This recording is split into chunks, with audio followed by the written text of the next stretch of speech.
এক টাকা দান করলে আখিরাতে পাইবেন ভাই।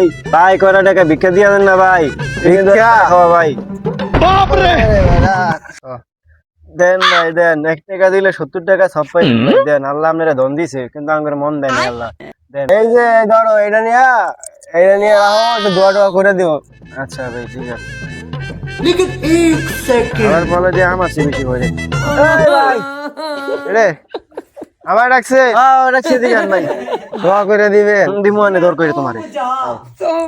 কি দেছেন? টাকা দিছি। কয়টা দেছেন? এই যে 2টা, একটা 3টা দিছি। আপনার কি মানে খয়রাতি মনে হয়? আর তোমার খয়রাতি মনে হয় বোকা, তুমি তো খয়রাতি করো। খয়রাতি তো এই সামনে ঈদ চলতে আছে, কুরবানি ঈদ। কুরবানি ঈদের মাসে মানুষ 500 টাকা নিচে তো ভিক্ষাই দেয় না, মানে 3টে কি হিসেবে ভিক্ষা দেয়? খয়রাতি আবার 500 টাকার হিসাব করো। মেয়া জিয়া দিছে এটা সন্তুষ্ট। তোমারটা তুমি নাও, মই তো এই তো টাকা দেখছো, এই যে 50 টাকার নিচে 500 টাকার নিচে আমি কোনো ভিক্ষাই নেই না। আবার খয়রাত করে, আবার বড় বড় হেরাম মার্কার কথা। তোরা খয়রাতি করবি আজীবন।